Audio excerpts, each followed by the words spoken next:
Қараңыз, ер мен әйел үйленгеннен кейін екеуіне де ортақ бір міндет бар. Не дейді? Үйленгеннен кейін екеуіне бір бөлме берілмей ма? Соны айтады. Екеуіңнің проблемаң сол бөлмеде шешілсін. Бөлмеден сыртқа шықпасын дейді. Сыртқа шықпасын. Неге? Өйткені сенің аузыңа сыймай шыққан сенің проблемаң бар ғой, біреудің ішіне ешқашан сыймайды. Бізде көбінесе байқайсыздар ма? Үйдің ажырасулар неден болады? Екеуі ұрыспайды негізі. Сырттан біреу себеп болады көбінесе. Ол сырттағы қаяқтан келіп, келі келіп. Өзіміз соған себеп боламыз. Еркектер кейбір кезде мен ойлаймын да, нең бар деймін да, біреуге бар. Еркектер кейбір кезде барады да, ішіндегі босату керек деп ойлайды да өзінше. Сөйтеді да басқа біреуге бар. Мен қатыным ондай, үйтті, қатыным бүйтті деп ана жырлай бастайды да. Ал әйелдер ана жақта менің күйеуім ондай, менің күйеуім бұндай деп жырлайды да. Сонда айтады, қара, сенің ішіңе сыймаған дерт бар ғой, біреудің ішіне сыймайды. Тағы біздіңгілер айтып алады да, бірақ ешкімге айтпа деп қояды.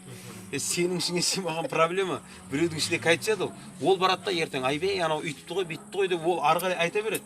Сен өзіңнің секретіңді өзің жасыра алмай отырсың ғой, біреу не алады сенің секретіңді жасырып? Мен үйдің негізі үлкен даулардың шығуының бірі осы. Сырттан адамдар естіп алғаннан кейін келіп себеп болады. Енді қараңыз. Бізде осы көбірек ескертіп жатқан нәрсеміз ғой. Мына әйелдерге де ескертеміз. Әйелдер көбінесе анасымен тілдесіп отырады ғой, телефонмен ше. Бұл бір мысалдың бірі енді. Болып жатқан нәрсе бірақ.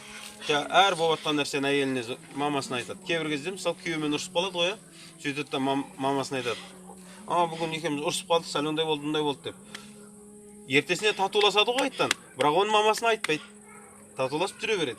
Бір күн ұрысып қалған кезде қайттан звондайды. Мама, ойбай, әр ұрысқанын айта береді да, бірақ ол татуласқанын айтып жатқан жоқ қой. Сонда не пайда болады? Ана жақта ана шешесінде, қыздың шешесінде уже ой пайда болады да, біздің күйеу бала оңбаған адам екен деп. Бұл екеуі негізі жақсы өмір сүріп жатыр. Бірақ ана жаққа жетіп жатқан информация дұрыс болмай жатыр да. Бұның беріп жатқан сыйлықтары, жақсы мәмілелері айтылмайды. Ұрысқан кезінде, "Ол маған сөйледі" деп кетеді да. Не болады десе, ертең мынау барады ғой ана жаққа. Ана әйел мына күйеу баланы бір жауын қарсы алғандай қарсы алады да, дұшпанын қарсы алғандай. Күле алмайды. Болды.